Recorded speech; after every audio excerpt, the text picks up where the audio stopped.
Olá, pessoal. Boa noite, boa noite. Deixa eu compartilhar o link aqui com todo mundo, que o pessoal está ansioso por esse evento.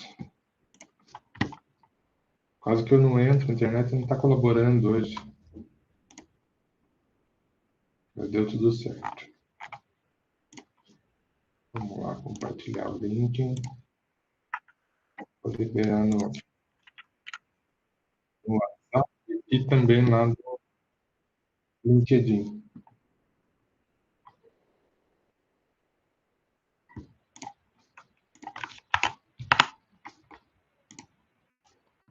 Pronto.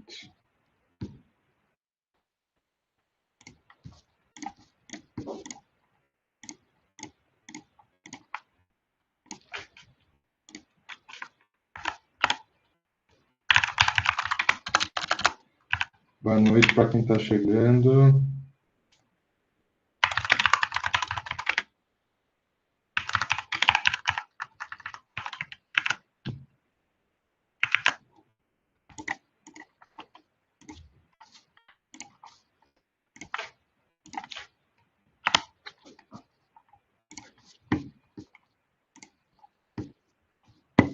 Vou fechar meu áudio aqui para eu não ficar me ouvindo.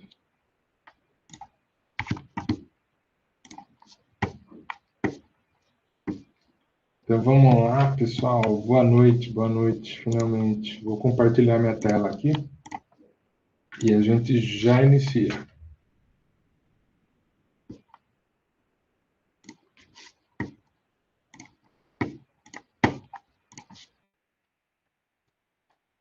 Prontinho, tela compartilhada.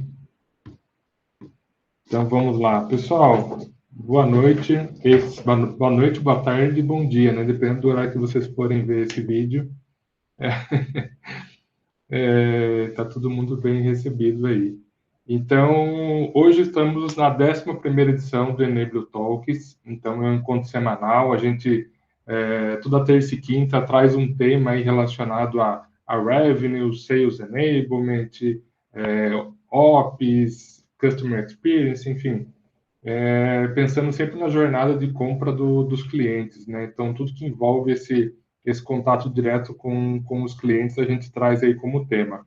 Então, o tema de hoje é GTM, a gente já vai falar um pouquinho sobre isso. Eu vou apresentar um pouquinho a equipe e falar um pouquinho também sobre a Enable, tá? Então, falando de mim, bom, eu sou o Anderson Munhoz, sou o fundador da Enable, mas pode me chamar de Andy. E aqui eu trouxe umas curiosidades para quem só me vê de LinkedIn, Instagram e às vezes não sabe da minha história. Então, eu sou nascido em Sorocaba, São Paulo, sou do interior de São Paulo. Morei na capital durante quase 10 anos da minha vida e estou há 6 em Florianópolis.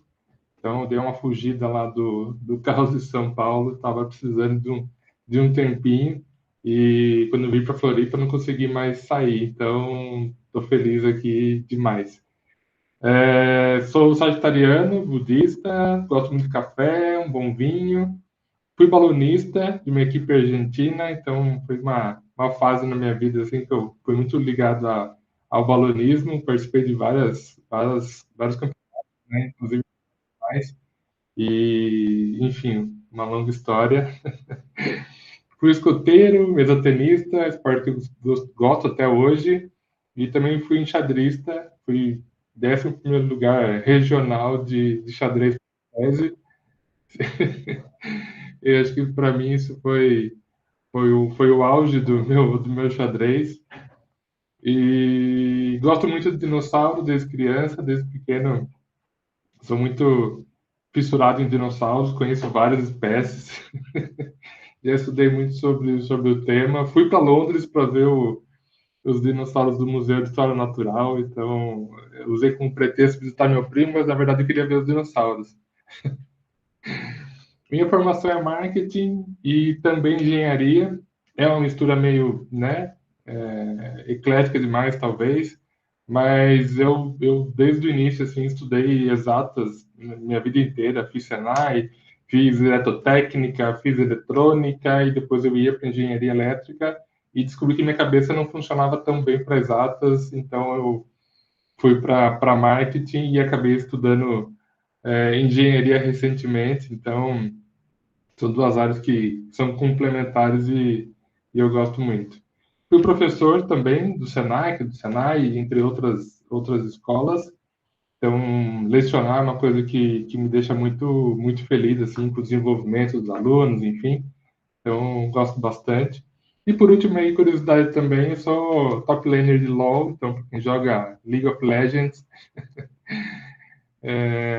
estou sempre aí sobra um tempinho, né? Tô jogando LoL também. Então, uma coisa que me diverte, os e-games.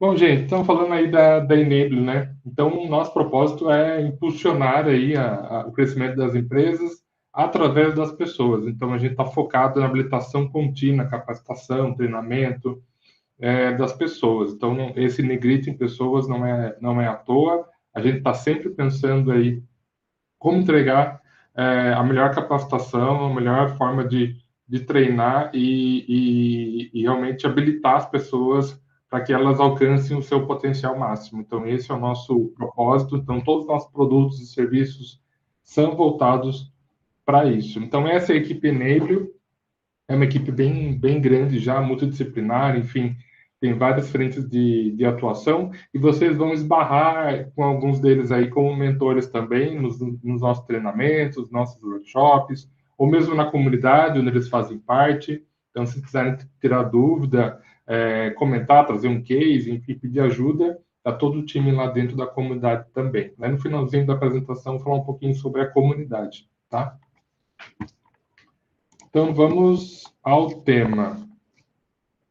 Lembrando que se vocês tiverem dúvidas, coloquem, por favor, as dúvidas no chat do YouTube e no final a gente responde todas as perguntas, tá? Para a gente correr com o tempo aí e não atrapalhar a programação de vocês. Então, primeiro, vamos falar o que é uma estratégia go-to-market, né? Então, a gente tem aí o funil pirata de growth, que é super ultra conhecido desde 2007. Esse funil ele foi criado por Dave McClure e esse funil ainda é utilizado até hoje, tá? Mas a gente tem uma série de ressalvas com relação à aplicação dele. Tem alguns modelos de negócios que não têm essa facilidade de aplicação desse funil. Então, esse funil, basicamente, ele trabalha essas 5 etapas, sendo aquisição, ativação, retenção, receita e recomendação. Então, a aquisição é onde a gente vai realmente trazer os leads, né? Trazer as pessoas até a empresa. E na ativação a gente faz a venda. Então, ali a gente já tem times de marketing e vendas. Então, eu vou contar um pouquinho da história toda para vocês entenderem aí como a gente vai chegar no GTM e como o GTM pode fazer sentido para vocês, tá? Então, aqui eu falo de aquisição, ativação e depois retenção. Depois que essas pessoas compraram o produto, compraram o serviço, como ela vai continuar comprando? Como a gente vai fazer com que eles continuem sendo clientes? Então, essa etapa de retenção aí, com o tempo, ela passou a ter muita relevância dentro do processo. Além disso, a gente tem uma etapa de receita, ou seja, quando a gente traz esse cliente para dentro da empresa, como é que a gente vai continuar tendo receita com ele? Então, surgiram vários outras métricas para a gente acompanhar isso, upsell, cross-sell, onde o mesmo cliente compra mais de um produto ou ele compra mais produtos do portfólio. Às vezes o mix do produtos são 7, 8, 10, 15, 20 produtos. Ele compra um, que é o de entrada, e depois ele pode adquirir os demais dentro do portfólio também. Então, aí é como a gente gera mais receita com essa retenção aí dos clientes. E, por último, a recomendação. Então, se ele está muito feliz com o produto, ele vai recomendar esse produto. Então, aí é a nossa confirmação que a gente está fazendo o trabalho bem feito, né? Então, a gente ofereceu o produto, ele comprou, ele usou por um tempo e está satisfeito, está feliz, está recomendando esse produto. Então, tem várias estatísticas e pesquisas que falam sobre isso, mas, no geral, quando a pessoa está feliz com o produto, ela indica de 1 a 3, né? Tem de 1 a 3 indicações desse produto. Quando ela está infeliz, ela vai para 5 ou 6 indicações negativas, né, sobre o produto. Então, são reclamações. Então, é muito importante que a gente, além de vender, também consiga satisfazer esse cliente o máximo possível, né? Surpreender, encantar. Então, o Weber falou sobre experiência do cliente, encantamento, é justamente nessa etapa aqui que é essencial, né? Fazer esse trabalho. Então, na recomendação, é que a gente vai medir se está fazendo o trabalho da melhor forma possível, tá?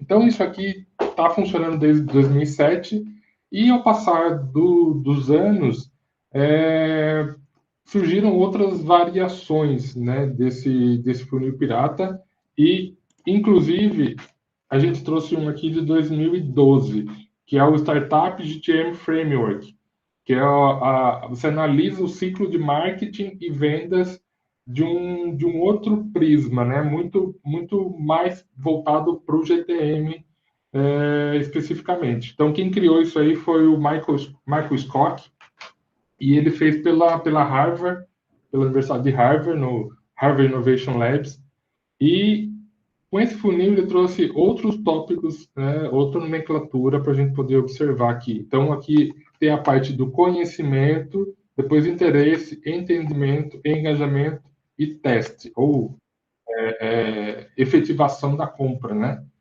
Então, esse funil, ele é orientado ao inbound, principalmente. Então, o inbound, você acaba que você tem o conhecimento, né, através de conteúdo. Então, no outbound, a gente trabalhava de uma forma muito mais fria, né? Então, a gente esperava, a gente abordava a pessoa e oferecia o produto. Talvez ela já tenha tido um contato com a marca em algum outdoor, ou na rádio, ou na TV, ou no jornal. Então, a gente abordava e não necessariamente ela estava pronta para fazer a compra. No modelo do inbound, é o contrário. Então, a gente espera que ele esteja no momento de compra e ele vai procurar informação sobre o produto, sobre a solução do problema que ele tem. Então, até dei um exemplo num dos treinamentos lá na comunidade, onde eu falo sobre um celular, por exemplo. Você tem um problema com o celular, você derrubou ele no chão e ele quebrou. Então, você vai precisar ou de um serviço, né, de uma autorizada, ou de uma loja para fazer a manutenção, ou um novo produto, um novo celular. Então, a quebra do celular foi um gatilho para você realizar uma compra. Então, quando você vai realizar essa compra, por exemplo, de um aparelho novo, você vai pesquisar: eu quero um Samsung, eu quero um iPhone. Então, você vai entrar no site, você vai ver os modelos novos, você vai ver os preços, vai ver a descrição técnica dos aparelhos. Então, com isso, você já está buscando informação dentro do site da empresa. E é justamente nisso que o inbound atua. Então, ele gera uma série de conteúdos, né? E-book, artigo no blog, post em rede social, para atrair essa sua atenção. Então, no momento que você está pesquisando sobre o produto, aí você vem para o interesse. Então, depois que você se interessa, você começa a entender o que é. Então, você viu lá o Samsung S23 novo. Saiu uma versão FE, pô, que é legal, tem bastante recurso, só que não é tão caro, não é tão premium, né, quanto o Ultra. Então esse aparelho cabe bem no meu orçamento e atende total a minha expectativa com relação a recursos. Então você tem um entendimento. A partir desse entendimento, você vai para o engajamento. Então, no engajamento, a gente preenche um formulário para ganhar um desconto, ou clica para receber um e-book para ter mais informação sobre o aparelho.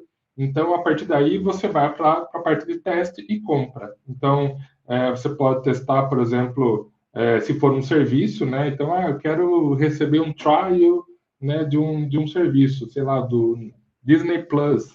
Então, libera um trial, um período de 14 dias, 30 dias, 60 dias para você testar, e depois você vai efetivamente para a compra. Então, esse é o funil que a gente trabalha em inbound.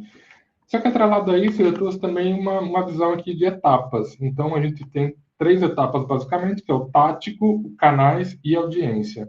Sendo o tático a parte principalmente de branding, posicionamento de marca, aquele conteúdo, definição de cultura, da empresa, né, alinhado com o produto, e depois, em segundo lugar, a parte de canais. Canais é como que eu vou distribuir esse produto? Ele vai ser venda direta, ele vai ser venda indireta? No caso de venda indireta, como vão ser esses parceiros? Quem serão os parceiros estratégicos? Então, é como a gente vai comercializar efetivamente esse produto.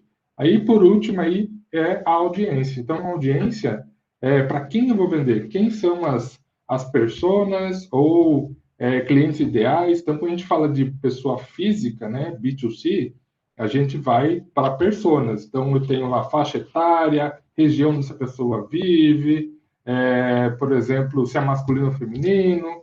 Então, o gênero também pode contar aí, de alguma forma, para a definição da audiência, porque isso que a gente vai usar dentro de campanhas, por exemplo, em redes sociais ou em buscadores. Então, é preciso desse tipo de informação técnica. E no caso de B2B, a gente tem tanto o perfil do cliente quanto as pessoas. Então, imagine que eu vou vender para uma empresa, um banco. Eu posso vender para o gerente do banco, para o diretor do banco, para o coordenador do banco, para o team leader do banco. Então, quem é a pessoa ideal? E qual área ele trabalha? É financeiro? É vendas? Marketing? É CS? É o time de retenção? Enfim. Então, ele separou dessas três etapas, assim, o framework, e fez muito sentido. Então, isso é uma teoria criada em 2012, que até hoje é aplicada. Mas ainda assim, a gente teve evoluções. Essas evoluções aconteceram principalmente pós-pandemia, né? Onde todo mundo foi para o digital de uma forma forçada, né? Mesmo quem não tinha planejado estar no digital, se tornou online durante o dia.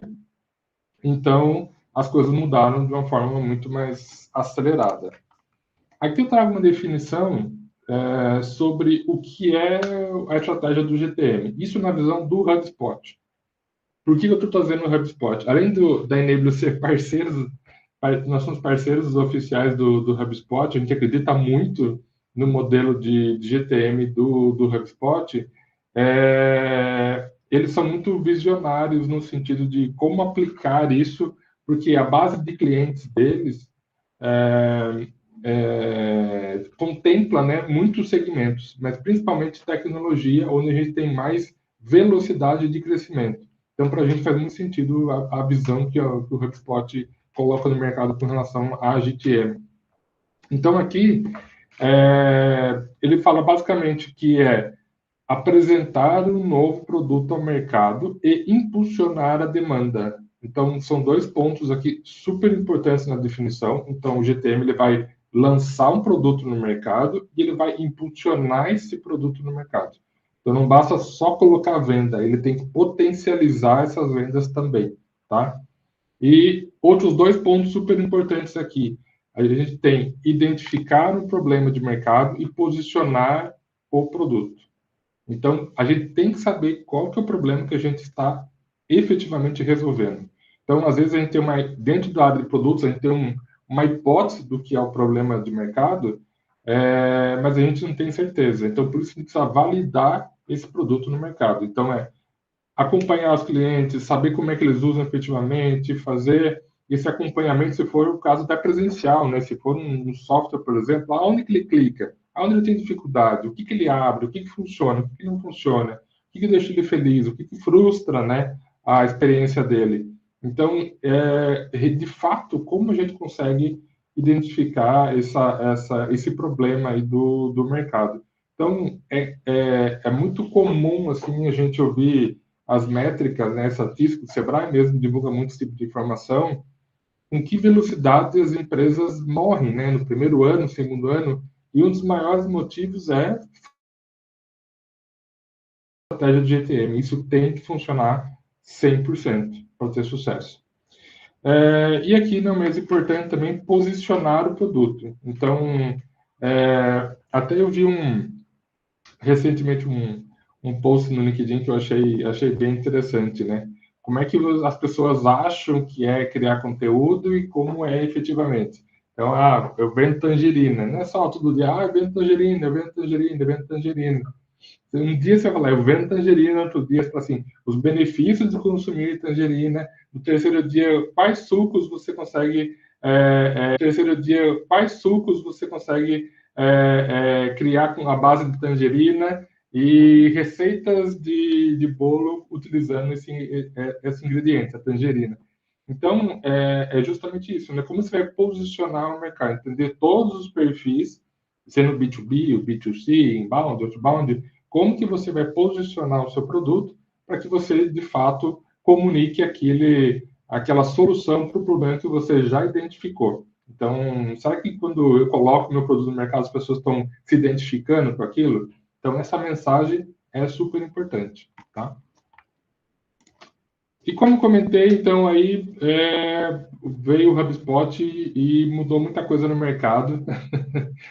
Uma das mudanças muito, muito grande aconteceu em 2018, quando aí tem uma historinha por trás de tudo isso. O HubSpot deixou de trabalhar com o modelo de funil e passou a trabalhar com Flywheel, que é volante, né? Uma coisa de roda em português. Qual que é a diferença dos dois? Vamos lá. Essas três pessoinhas aqui da lateral, James Watt, o Brian e o John, fazem parte dessa transformação. Então, o John era head de marketing do HubSpot quando ele entrou no HubSpot, acho que foi em 2018, se eu não me engano, 2017. E tudo estava indo bem, trabalhando com o funil lá, feliz da vida, tudo funcionando, inbound e tal. Chegou o Brian e falou para ele, então, a gente vai acabar com o funil de vendas.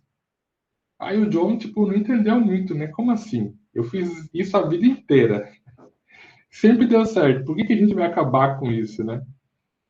Aí o Brian falou assim, a gente vai usar o modelo de Flywheel. E o John nunca tinha ouvido falar, né? De trabalhar com marketing Flywheel. E o Brian estava fazendo referência ao James Watt, que é esse cara aí de 1800. Esse cara foi super importante, se não me engano, ele é escocês, e ele foi um cara super importante na Revolução Industrial. Ele ajudou muito na criação das máquinas a vapor, enfim, e ele tem umas teses e teorias relacionadas à forma circular, né, de aumentar a potência através da forma circular. E foi então que o Brian trouxe essa ideia para o John para eles trabalharem a questão do flywheel dentro do HubSpot. Ou seja, o marketing, do jeito que eu trabalhava antes, ele era a porta de entrada, sales tracionava isso no funil, depois passava para customer success, ou atendimento, ou time de saque, enfim, o pessoal lá da ponta, e se perdia, né? A força toda que eles colocavam para tracionar esse lead e virar cliente, né? Virar prospect, cliente dentro do funil, se acabava quando chegava no fundo do funil. Para onde ia essa energia? Dispersava. E percebendo isso, eles entenderam que no modelo Flywheel, isso aqui reverbera. Então, quanto mais conteúdo, mais informação, mais boa experiência eu estou dando para o meu cliente, mais ele fica feliz, mais ele vai indicar, mais ele vai trazer novas contas. Foi aí que o Flywheel trouxe um olhar muito mais para retenção do cliente, satisfação do cliente, experiência do cliente. Então, hoje se fala muito de UX, de CX, justamente por isso. Hoje, quando você olha para a base, faz muito mais sentido você aumentar as suas vendas em cima da base do que adquirir novos clientes. O custo é muito menor.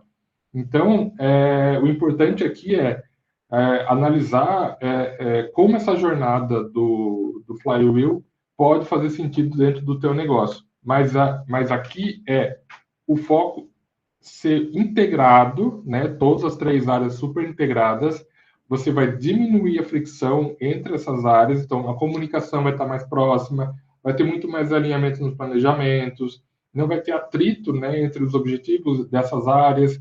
Então você vê que o conceito do Flywheel não é somente atender o cliente no centro, né, o customer centric, mas também a gente ter um trabalho de reduzir essa fricção entre os times. Aí que a gente entra com o trabalho dos times de revenue, né, Revenue Enablement, RevOps, para ter essa visão ampla em cima das 3 áreas e poder atuar e alinhar as 3 áreas o tempo inteiro. Então, aqui, né, teve essa mudança muito grande, mas a partir daqui, como a gente vai efetivamente usar o go-to-market hoje, né? Então, a gente tem basicamente 4 etapas na minha visão: desafios, exploração, desenvolvimento e alinhamento. Então, nos desafios, ter clareza no tamanho da oportunidade, entender como é que a gente vai vender isso, para quem vai vender isso, que tamanho é, né, esse mercado. E depois tem foco no cliente, ao invés de foco no produto. Então, ainda tem empresas que têm essa dificuldade de manter o foco no cliente, né? Seja na parte de vendas efetivamente ou na parte de desenvolvimento do produto. O time abre de produto ainda bem isolado de contato com o cliente, acaba criando um produto desalinhado. Então, isso aqui é um desafio. Esse alinhamento entre as áreas, né, que a gente estava falando sobre o Flywheel, e a jornada de compra não linear, que é cada vez mais complexa, né? Então, hoje existe o Omnichannel, né? Quantos canais eu vou atender? Vou atender no físico, vou atender no digital, vou atender por telefone, vou atender pelo WhatsApp, por e-mail, pelo chat do site. Vai ser self-service, vai ter um time de venda, vai ser inbound, vai ser outbound. Então, a jornada é cada vez mais complexa. Então, tem gente que quer simplesmente entrar no site, passar o cartão e levar o produto. E tem gente que não, eu quero entrar na loja, eu quero pegar o produto, eu quero ver se ele tem qualidade, não adianta você falar que tem, eu quero ver. E depois eu vou ver se eu compro ou não. Então, a jornada de compra de cada um dos clientes é totalmente diferente. Não só na questão de tempo e processo da compra, mas também como ele vai pesquisar essas informações do mercado, onde ele vai encontrar. Então, isso aqui são os maiores desafios. Depois, aqui na parte de exploração, então, você tem definição de mercado, né? Quem que você vai efetivamente trabalhar como tamanho de mercado, segmento, quinais, faturamento, enfim. Ou mesmo se a pessoa física, qual é a região que você vai atuar? Às vezes é um bairro, às vezes é um estado, às vezes é o Brasil inteiro, ou Latam, enfim.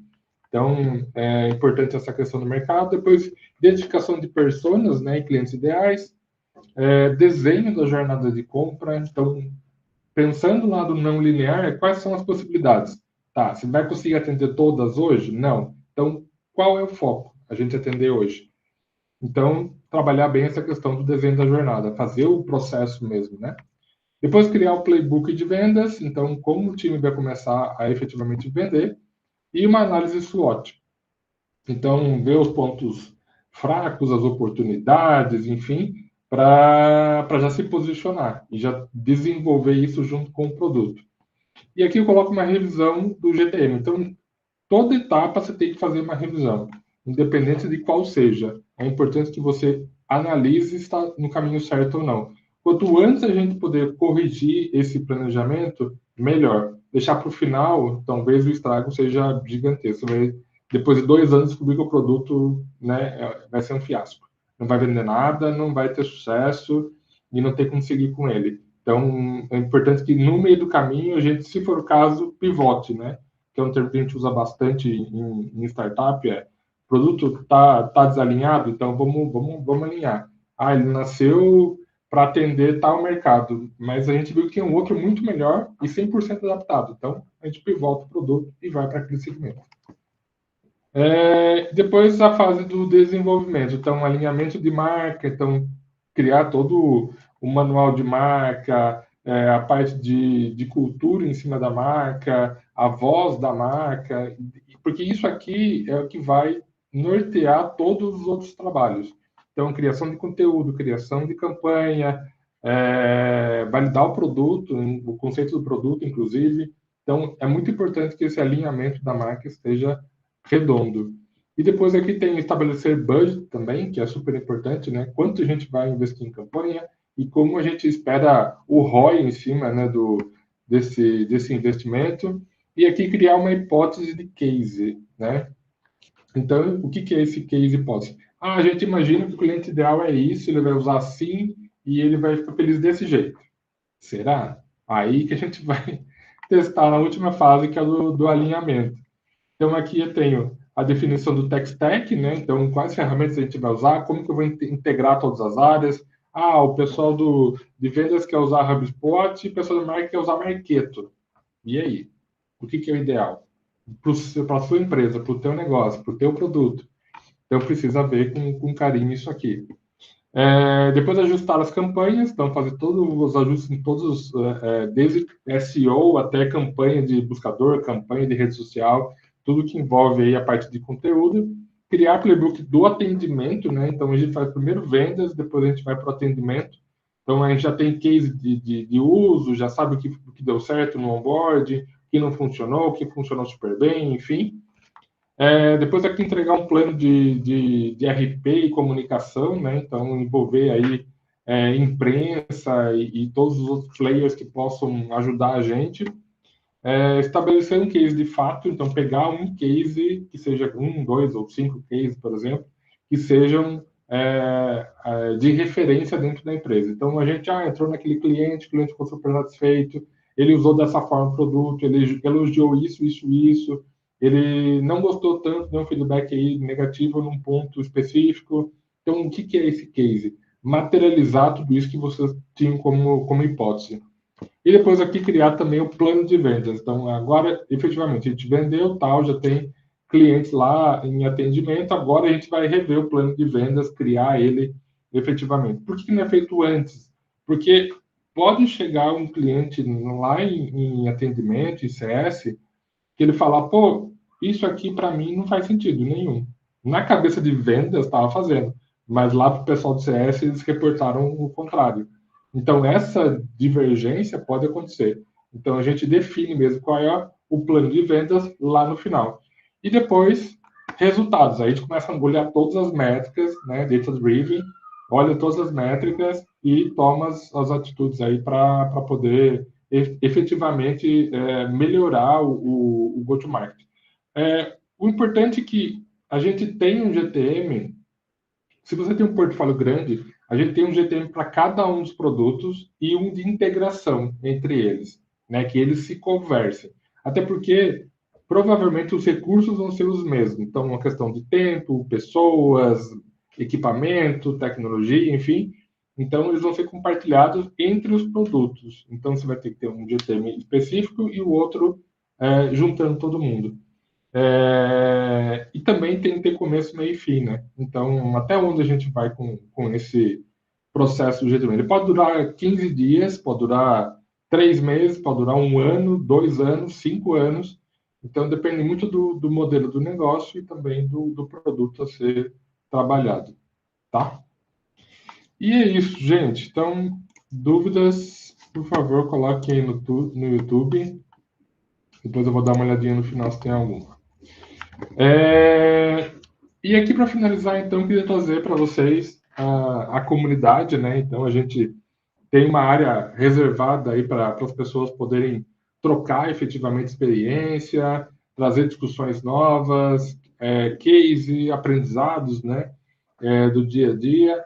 Então essa nossa comunidade ela é gratuita e ela está aberta para qualquer pessoa participar, tá?